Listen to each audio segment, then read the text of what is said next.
The Turkish city of Antakya, once home to hundreds of thousands of people, looks like a field of ruins and empty lots, a year after it was battered by powerful earthquakes.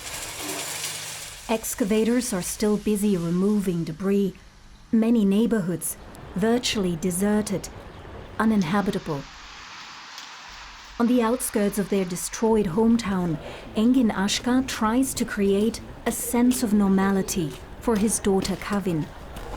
Like so many here in the quake zone, they live in a container shelter now, a dreary metal box funded by the government, with Kavin's mom Seval and her baby brother Ali. Let's do some ballet, but be careful. It feels cramped here.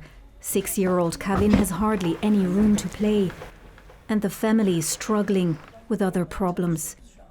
There are many water outages. Sometimes I wake my child up at 2 a.m. to wash her, because that's when we have water. The city's infrastructure is broken. The authorities can't get a grip on it. Everything has become so complicated. Engin and Seval are both teachers. They used to have a house, they tell us, regular incomes, plans for the future. The family felt safe and secure. But all that suddenly changed a year ago, in the early hours of February 6. It was very dark everywhere.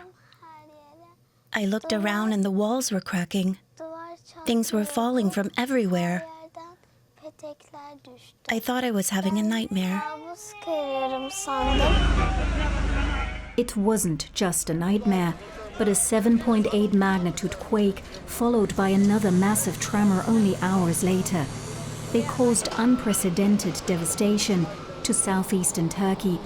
Some 300,000 buildings collapsed or were left unusable across 11 provinces. Rescue teams arrived late. More than 50,000 people were killed, according to official figures. Experts blame shoddy construction and a lax enforcement of safety codes for the scale of the disaster. I never felt so scared in my life. I tried to protect my daughter so nothing would happen to her. She kept telling her mom, "It's okay. It's going to be okay. Daddy will save us. He's with us. Don't cry." A year later, hundreds of thousands in the afflicted region are holding out in huge container cities or other temporary shelters, defying winter temperatures and rain, waiting for their cities to recover. Shortly after the quakes, President Recep Tayyip Erdogan made bold promises.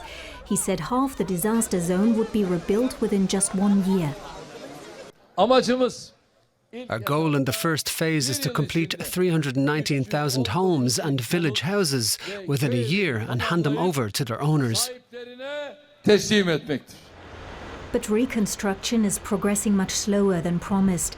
At this building site in Antakya, Mustafa Aslan and his team are racing to get the first few thousand apartments ready by February. He attempts to explain the delays. The biggest problem right now is the rain. It's been raining very heavily in the region, but we're working non-stop. We want to make sure earthquake survivors can move in as soon as possible. Antakya is a city struggling to get back on its feet. Many shop owners are now selling from containers. Mobile phones, clothing, sweets. But the economy here is on its knees. Most of their former customers are either dead or displaced. To help his 6-year-old daughter Kavin with her fears and trauma after the quakes, Engin takes her to her favorite place. Okay, follow me. 3, 4. Fatma Sattar's ballet school.